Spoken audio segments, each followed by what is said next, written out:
Ayun no. Hahay, ayun na mga bayan, bukas na. Ayun na aming flyover. So maximum speed 40 kilometers lang.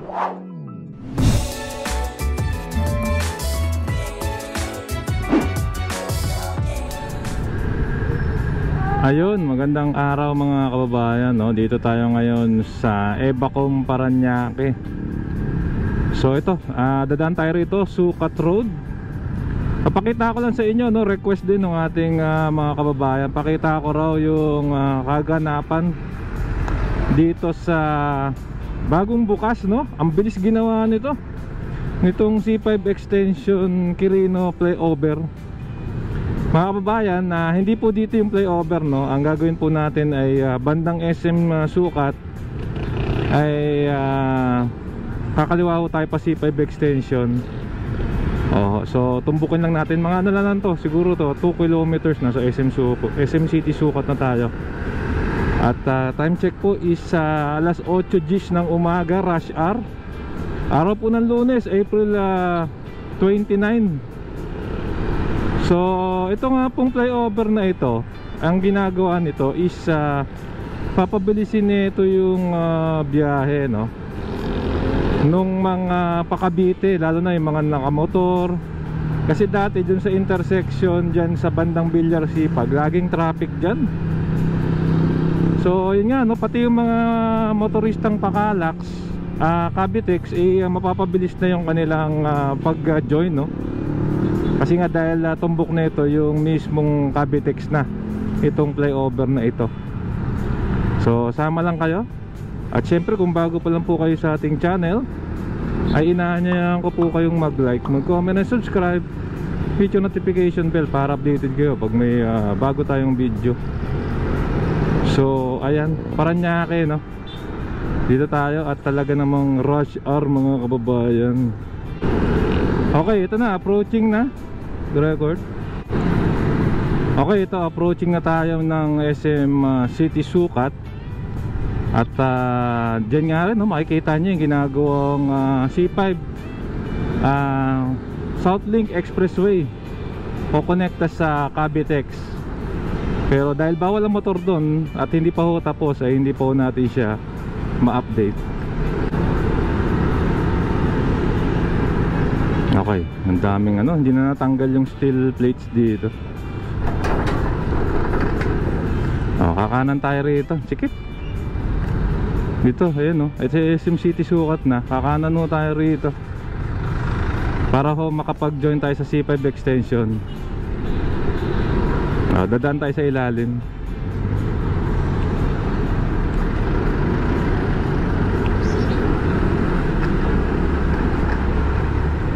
Ayan.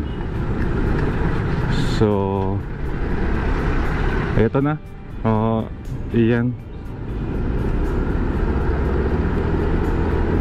I-U-turn na lang po ako rito para mas makita nyo.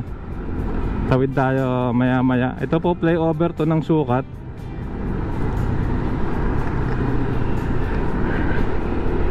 So yun, sa gilid ginagawa, may toll booth na, C5 Southlink Expressway. Okay, ang layo nung U-turn nga pala, naalala ko. So pero buti na lang hindi traffic, no mga ba. Naalala ko rito, dati naghahanap din ako ng U-turn slot, tas traffic, ang hirap. So ito, yun nga, no, pabalik na tayo ng Sucat. Yun yung El Shaddai. Ayan, no. So ito nga, ginagawa dito sa gilid niya yung C5 Southlink Expressway. Ayan, no, SM Warehouse saka Ambel Properties, dyan pala yun. So ayun, no, Southlink Expressway, mayroon ng toll booth doon. So from Cavitex pwede na kayong dumiretso mga kabayan ng C5, no? Alternatibo yan sa EDSA. Kung kayo ay pa Quezon City, pa Commonwealth, pa Bulacan, San Jose del Monte, pwede, no? Pa Marikina, pwede, Pasig or BGC, pwede, no? Para hindi ho lahat ay nagsisiksikan sa EDSA. Ayan, so dire-diretso tayo. pakita ko sa inyo. Siguro gagawin ko dalawang ikot, no, dito sa flyover na ito. Kabila itong C5 extension na Quirino flyover. Dito po yan sa ano, Jollibee Villar Sipag. So ito na, malapit na po tayong sumampa ulit sa flyover dyan sa Sukat. Ito na yung C5 South Link, oh. Oh, to parang joining. Oh, kailangan na makasampa tayo, no, para lalayo tayo pag di tayo nakasampa.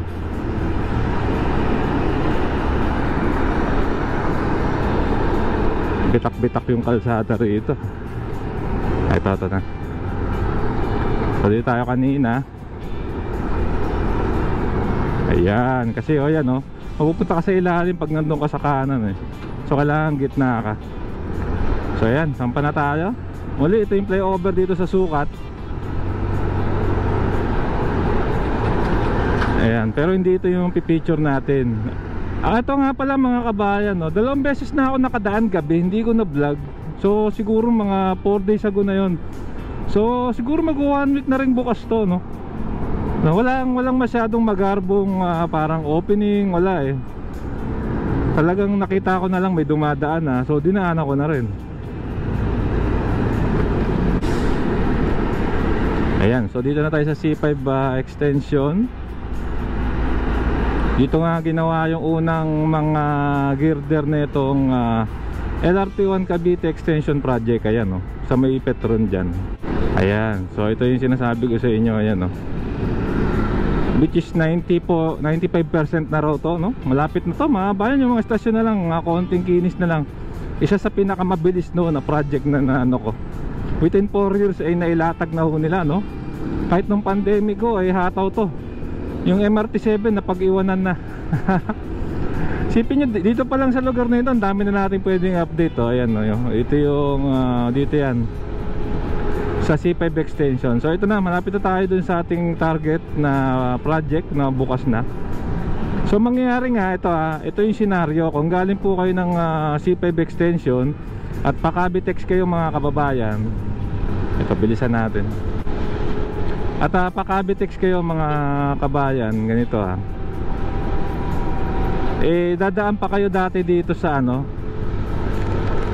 dadaan pa kayo dati dito sa ilalim, which is bigayan portion. Pero kung may enforcer, okay naman. Pero ang tagal, lalo na pag rush hour, ay nako, sobrang traffic. At nung ginagawa nga itong flyover na to ay sobrang traffic pa rin. So ito, sasampa na tayo. Pero ngayon kung pa-Cavitex ho kayo ay dire-diretso na kayo. Ito yung sinasabi ko para sa mga 4 wheels, no? Tsaka sa mga 400cc pataas. Pero kung kayo yung motor, pwede rin naman. Pero doon po kayo sa service road ng Cavitex dadaan. Dito tayo. Ayun, no? Hahay! Ayun na mga bayan, bukas na. Ayun na aming flyover. So maximum speed 40 kilometers lang. Ito na, oh. Ito na mga bayan, nakasampa ako rito gabi. So umaga ngayon, sampa tayo. Di ba? Napakaganda naman. Convenient, oh. So ito yung sabi ko sa inyo, ilalim ho nito, traffic lagi. Nung dati ng ano, kasi mga pa-Cavite ho yan, pasapote, galing Maynila. Oho. Ngayon marami ng option. Oho, ayun, no. Di ba? Pag ano nyo ho rito ay pa-Cavitex na ito mga kabayan. Napakaganda ho, no. So gawin naman natin ay pabalik naman. Pakita ka naman sa inyo yung pabalik. Papunta naman doon sa C5 extension, which is pag tinumbok nyo dire-diretso, nalagpasan nyo yung Kaingin Road sa gilid ng airport, ay papunta po yan ng Merville, Parañaque West Service Road. Kung kayo po ay motor, no? Ayan. Ayan, babalik. Ganito lang mga bayan. Tingnan nyo, napakaganda ng pagkakagawa. Asfaltado siya. Kapit na kapit yung gulong mo. Rush hour pa ngayon ha. Kaya kudos po sa mga gumawa. Sana dagdagan pa at ganito kabilis gawin, no? Kaysa dun sa Molino flyover na inaabot to ng siyam-siyam, tapos may isa pang lane na hindi nagamit, sayang naman. Alright, ito ay tayo po ay U-turn ulit, no? Pinakita ko lang sa inyo yung ito yung Bilyar Sipag ho yan.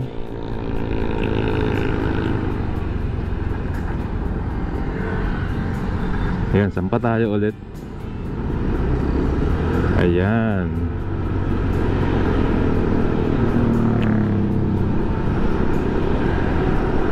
Okay. Ito, pangatlo na to. Okay mga bayan, hanggang dito na lang. At sana nagustuhan nyo tong video na to. Papunta tayo ng Maynila. Anyway, comment nyo lang po anong masasabi nyo rito. Napakabilis ginawa na ito. Kung di ako nagkakamali, walang 3 taon. Tapos lagi pang traffic dito. Ngayon wala nang traffic. Kitang kita nyo naman, no? Kung kayo'y dire-diretso, wala na. Good job talaga.